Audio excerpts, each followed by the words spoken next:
So a couple things I think what we're going to focus on mainly is on the commercial cow-calf. That's probably what we would see most available, or maybe the most reasonable to get into if we have this small acreage. And again, those cow calves, can we manage that cow and sell calves at whatever time they may be? In central Oklahoma, that's going to be about 1 cow to 10 acres. So again, that'll carry about 5 cows year round. And again, that's on native pasture. We could increase that a little bit if we have improved forages, but I always like to use that 1 cow per 10 acres in the central Oklahoma region as kind of the standard. Then you can make adjustments from there. We also have the stalker type program. So this is where we would buy probably stalkers in the summertime. We could run 5, 10, 15 calves all summer long. Simply put weight on those animals, and then sell them in the fall. We do a lot of this up in Osage area of Oklahoma. Again, high market risk with that. Could be some really high health risks if we don't have availability to pens and to start those calves properly. There's some downside on the stalker operation. One upside is we could it's easy to move those calves out if we need to, and get those out of there in case of a drought situation or some other reason, maybe labor. We can get those calves out and get them sold relatively quickly. Again, some may think about a purebred type situation where we're replacing or raising replacement bulls and heifers. Marketability on that, I typically recommend if we have a small herd, we probably don't have a genetic pool where we would like it to be as some of these larger, more established purebred operations. But that could be a possibility. Again, depending on facilities to AI, could be really expensive. Some really expensive genetics to get into that industry. Then of course, and Nimona already mentioned it, but some show cattle. Maybe we're keeping some livestock projects around for some youth. Maybe we're raising some show cattle to sell. That's a real possibility, but we have to have an outlet to get rid of those show calves. If we don't, if we just take them to our market, our local livestock market or a regional livestock market, those show calves are not going to be worth very much. So we really have to have a market for those show cattle if that's where we're the route that we want to go. Just some things to think about. If you do purchase some ground or get it and inherit some ground, the first thing that comes to mind is what type of shape is it in, what type of mainly cedar trees, what type of blackberries, what type of brush, and maybe that's a good reason not to use beef cattle. Maybe we'll switch to the goats. But what kind of shape is it in, and what type of equipment do we have? And that includes fencing. Again, JJ is going to talk more about specific fencing for goats. The beef fence isn't that hard, but again, that is a cost. We have pasture maintenance. We have to spray those pastures. We're probably going to purchase hay. I would think we're probably not going to cut very much of our own hay. What about fire? We probably would like to have some sort of prescribed burn system in place.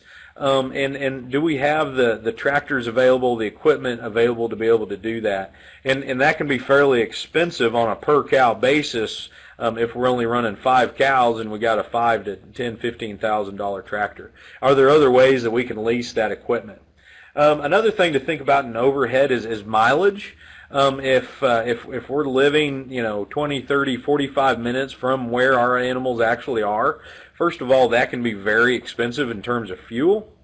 And are we actually giving the care to those animals without having someone local look at those those animals while they're there. So that's something to think about. The mileage is extremely expensive, and your time is worth something for the travel as well.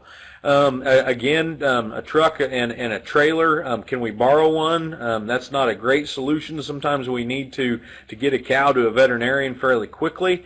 You don't necessarily need a real in-depth set of working pens on a small ranch, but we do need some sort of containment system so we can at least get our calves or our cows onto a trailer so we can take to the veterinarian. The veterinarian can help us process those animals, not just in emergency situations, but for vaccination and maintenance as well. And again, we need to be able to gather those cows or those calves and market them in some way, or go to processing with them. And really, in terms of structure, if we have some trees and good windbreak, some shade, those cows will be all right. We don't need a lot of formal structures to let them get out of the weather. It'd be nice to have a lean-to or a loafing shed if at all possible. But again, it's not a terrible requirement, at least in our part of the world. Again, water. Damona mentioned it. But we all went through the drought. Most of our ponds went dry. A lot of our wells went dry. And rural water is not available to everyone in the state of Oklahoma. I know around Stillwater and up and on east and north especially, and probably where some of you guys are, water can be extremely hard and fairly expensive. We would look at probably anywhere from $2,500 to $7,000 to $10,000, depending on the depth of a well, to get it drilled, and sometimes that's a 50-50 chance. So water is very important. Facilities, again, what are our fences like? We need to really think about, and we don't talk about it very much in the beef industry, but human safety. Human safety, especially with small operators, oftentimes they're new to the industry or maybe retired age, and so safety is huge. Good working facilities, again, they don't have to be fancy or large, but they do need to be safe to get those calves out to the veterinarian or to sale or whatever it may be. So we have some options. Again, the use of an auction market would probably be what we do typically. Again, we really need to have short calving windows. We have to have really high quality cattle, not the show quality, but usually we can get into some really nice replacement heifers that are fairly affordable and get some nice quality calves, and a uniform calf crop is really what we need. The same size of calves is really what we need. There is some market volatility there. Again, replacements may be a way to sell some cattle to our neighbor. Again, do we have the information? Do we have some genetic tests on them? Are we able to do that? I question that a little bit. We can sell beef on the hoof. Again, this would be a half or a whole beef. This can be really lucrative. A good marketing system, it may not go as far as lucrative, but a good marketing system to sell a half or a whole beef. This is probably the most, how we see the majority of our beef, local beef sold is a half or a whole. And we can usually find markets through Facebook or our friends and family that want to purchase that beef if they have the initial upfront investment. And again, if we want to sell products, I get a lot of questions of how do we sell individual beef products. To be able to do that at a farmer's market, I know they're not all licensed, but to be able to sell individual products, the hamburger, the roast, the steaks, we have to have the licenses from the Oklahoma Department of Ag. It has to be killed at an Oklahoma Department of Ag inspected plant. Okay, and sometimes we can develop those market, but oftentimes we have inventory issues. A lot of people want those steaks. A lot of people may want some roasts or whatever it may be, and we have a whole bunch of hamburger left over, or whatever it may be. And do we have enough cattle to have a consistent inventory all year long? And then again, so that means we're spreading our calf crop out and spreading that breeding season out, which again kind of will hurt us if we go to a local auction market. Okay, so guys, those are just some general thoughts. I'm going to turn it back over to Damona, and she can actually go into the more price per cow and what we could actually see on that ranch. So Damona. All right, thanks again. So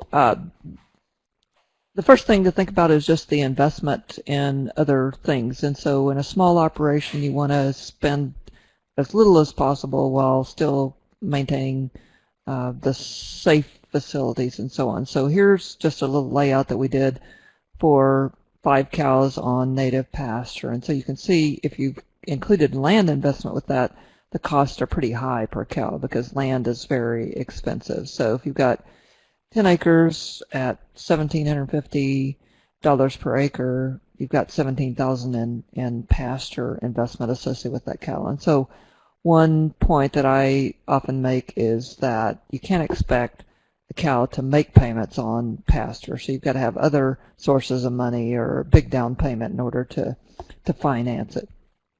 But, and again, if you're having any kind of machinery and equipment, it's going to add up really quickly on a few head of cows. And so in this instance, the budget that you'll see in a minute, we only charge 1% of the pickup, and still that used pickup, that adds up to $200 per cow.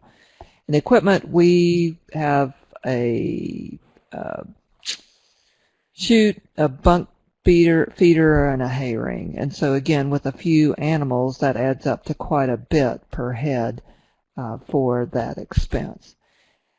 We have budget tools that can be downloaded. There are simple versions that can be downloaded from free from our AgEcon website. Let's just walk through what's included in those budgets quickly. And so you'll see at the top we have the income items. Here we've presumed that we have a calf crop that's 50-50. So if you're saving an animal for a replacement, that's going to reduce the income from that.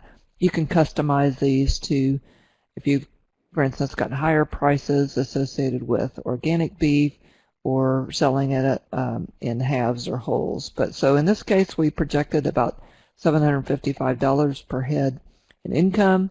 When we start to lay out the operating inputs, you can see we've got pasture costs in here. So if you own your own pasture, you're presumably going to have lower expenses, but this might be the rental cost for 50 acres at $20 an acre.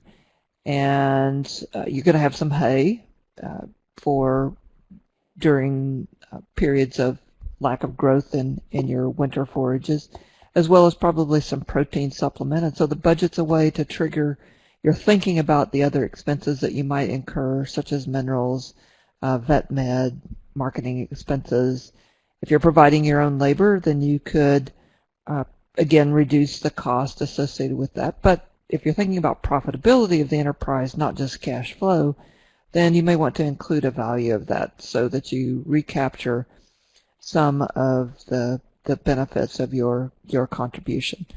So in this case, you can see that we have a positive return above total operating costs. That's a good thing. We'd like to have that. And these numbers are kind of scalable, and so they might be similar on a per head basis, regardless of the size of the herd. The exception or the difference oftentimes is in the fixed cost section. So again, if you're investing in a chute, a bunk feeder, a hay ring, that might be sufficient for 50 cows, not just 5 cows, and so you'd spread the value of that over fewer head. And so in this instance, you can see that our fixed costs have added up. We've also got depreciation, interest, taxes, and insurance associated with the purchased females that show up here, and so we've got fairly significant fixed costs that lead to an expectation of an unprofitable enterprise. So again, you can customize these by downloading the budgets from our website. But let me provide just a little bit of benchmark data. This is from the Kansas Farm Management Association data. So that can serve as a reference, again, to guide you in thinking about what's realistic, what's possible. And so you can see feed expenses at the bottom in the blue are significant, and particularly combined with pasture, meeting the cow's nutritional costs are 40% or more of the expenses. You can see the bars represent different profitability groups. So the bar at the left is the high, 1/3 of profitable producers within the database. The mid-third is the second highest profitability group. And you can see the costs of production are not terribly different between those. But in the low profitability group, we have higher expenses kind of across the board. And so this emphasizes the need to control cost. So that's something that I always emphasize with producers, is to do as good a job as you can in controlling the costs. So marketing is important, production is important, but cost control is really, really critical.